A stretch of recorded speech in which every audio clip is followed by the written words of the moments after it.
Nós temos aqui hoje uma boa mensagem de Deus. Eu gosto de algumas mensagens dar título a elas. O título da mensagem de hoje é: quem são os teus conselheiros? Pergunta para a pessoa do teu lado aí: quem são os teus conselheiros? Agora eu pergunto para você: quem são os teus conselheiros? Porque a gente tem sempre alguém a quem nós damos ouvidos. Alguns, quando estão passando uma situação de aperto, ele fala com a mãe, o outro fala com o pai, a outra fala com o tio.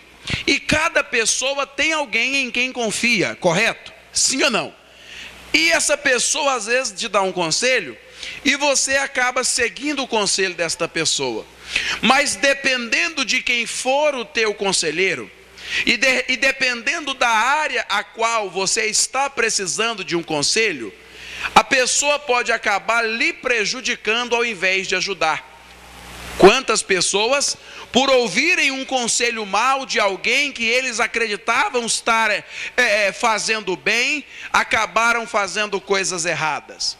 Há muito tempo atrás eu atendi um caso de uma mulher casada, que ela começou a ter problema na área sexual com o marido. Ela perdeu, depois de algum tempo de casada, ela perdeu o desejo pelo marido. E aí, ela comentando com uma amiga, essa amiga disse a ela: olha, sabe por que você perdeu o desejo pelo teu marido? É porque quando a pessoa casa e ela tem uma pessoa só, o relacionamento íntimo passa a virar como se fosse arroz e feijão. E aí você tem que dar uma apimentada para você recuperar, sabe, o feeling da coisa. Você tem que fazer alguma coisa para dar um upgrade no seu relacionamento. Sabe o que você faz? Procura um outro homem e dorme com ele. Você vai ver que a partir desse dia vai voltar aquela sensação legal de ter relação íntima com teu marido. Isso é conselho que dá, irmão. E o pior é que tem gente que acaba ouvindo esse tipo de conselho. É a pessoa que está com problema no casamento e ela vai perguntar exatamente para aquela pessoa que às vezes já até se separou. Eu já contei aqui em alguns casos, em algumas reuniões, que quando eu fui me casar, um cidadão me procurou para me dar um conselho. Ele disse assim: olha, o senhor vai se casar, eu gosto muito do senhor, o senhor é uma pessoa abençoada, um pastor abençoado, tem cabeça, mas eu posso te dar um conselho bom, porque eu já fui casado 6 vezes, e eu entendo de casamento. Eu olhei para ele com toda a sinceridade e disse: amigo, você entende de separação. Quem quiser separar é falar contigo, você já separou 6 vezes. Quem entende de casamento é quem está casado há muito tempo e vivendo bem. Amém? Então, quem são os nossos conselheiros determina o nosso sucesso ou o nosso fracasso. E aqui no livro de 2 Crônicas 24, versículo 1, diz assim: tinha Joás 7 anos de idade quando começou a reinar, e 40 anos reinou em Jerusalém, e era o nome de sua mãe Zibiá de Berseba. Fez Joás o que era reto aos olhos do Senhor todos os dias do sacerdote Jeoiada. E você diga amém. Repita comigo: tinha Joás 7 anos de idade quando começou a reinar. Ele tinha 7 aninhos de idade, muito jovem. E quem era o conselheiro dele? Era o sacerdote Jeoiada. Jeoiada, ele direcionava, ele orientava o rei Joás, naquilo que ele deveria fazer. E a Bíblia diz que enquanto Jeoiada orientou ele, o rei Joás fez o que era reto aos olhos fez o que era bom, agradou a Deus. O reinado dele prosperou, as coisas para ele melhoraram, mas aconteceu uma fatalidade. Versículo de número 15 agora. 2 Crônicas 24, 15. Diz assim: ora, Jeoiada era velho e farto de dias, e tinha 130 anos de idade quando morreu. E sepultaram-no na cidade de Davi com os reis, porque tinha feito o bem em Israel, e para com Deus e sua casa. O que acontece com Jeoiada, que era o sacerdote que guiava o rei Joás? A Bíblia diz que ele morreu. Mas o importante nós entendermos aqui é que após a morte do sacerdote Jeoiada, o rei Joás perdeu a direção de Deus, porque ele mudou de conselheiro. Enquanto o sacerdote Jeoiada era vivo, era o Jeoiada quem orientava, quem dizia para o rei Joás o que ele deveria fazer ou não. Quando Jeoiada morreu, olha quem veio aconselhar o rei Joás, versículo 17. Depois da morte de Jeoiada, vieram os príncipes de Judá e prostraram-se perante o rei. E o rei os ouviu, 18, e deixaram a casa do Senhor, Deus de seus pais, e serviram aos postes ídolos. E então veio grande ira sobre Judá e sobre Jerusalém, por causa desta culpa. E você diga amém.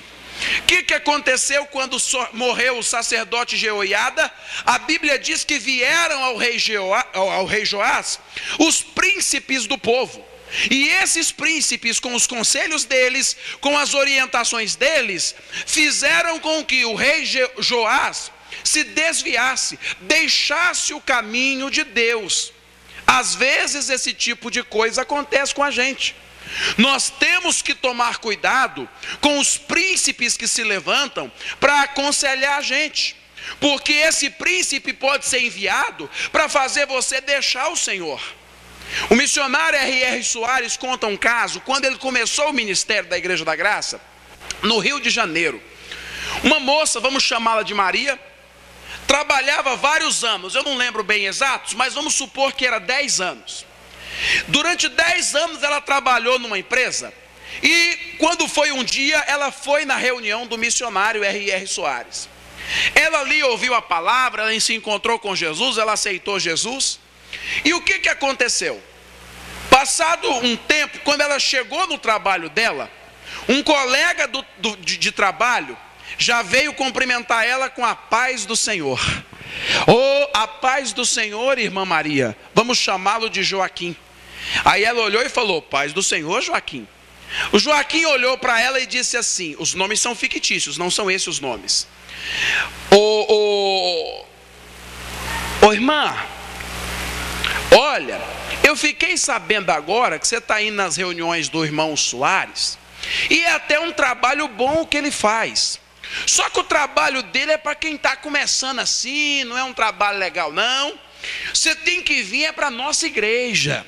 A nossa igreja tem ar-condicionado, a nossa igreja tem curso para casais, a nossa igreja tem célula, a nossa igreja tem acompanhamento, tem grupo de idoso, tem grupo de senhora, grupo de casais. A nossa igreja, venha para a nossa igreja.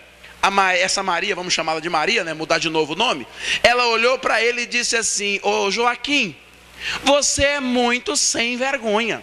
10 anos a gente trabalha juntos e você nunca falou do evangelho para mim.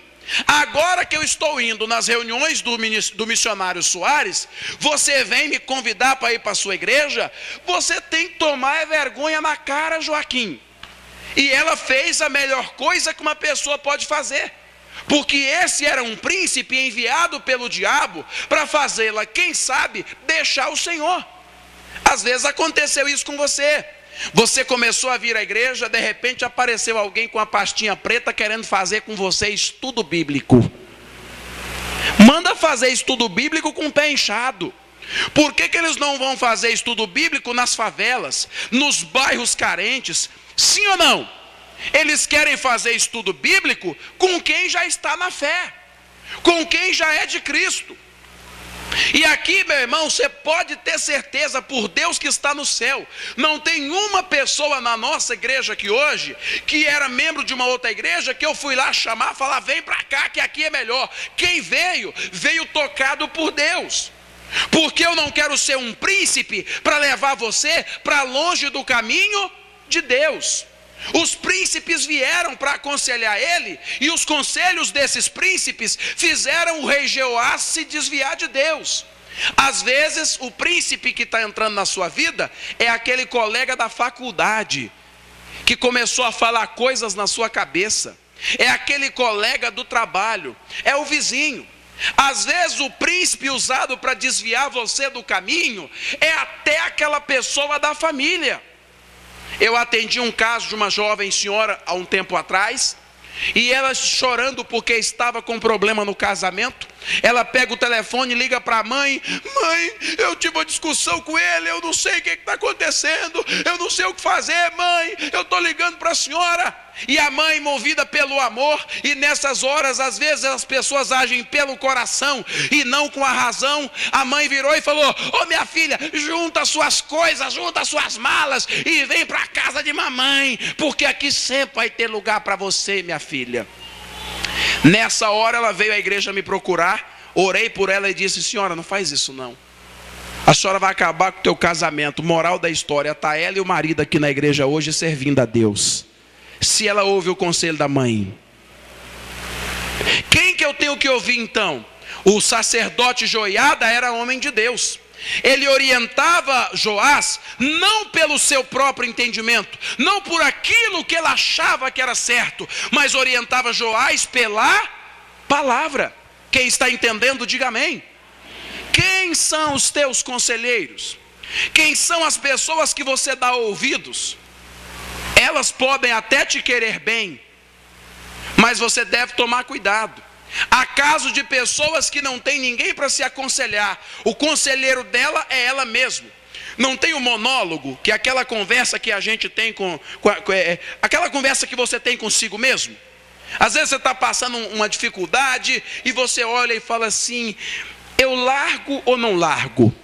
Eu fico ou não fico? Eu vou ou não vou? Eu mudo ou não mudo? Essa conversa que a gente tem com a gente mesmo, essa conversa pessoal, interna, é perigosa. Ah não, pastor, mas eu vou fazer aquilo que está no meu coração. Mas a Bíblia diz que enganoso é o coração do homem. Você vai fazer aquilo que está no coração, você pode acabar saindo da presença de Deus. O sacerdote Joiada orientava Joás, mas os príncipes vieram para desviá-lo. E olha o que o Joás fez. Ele se distanciou tanto que aconteceu isso aqui, 19. Embora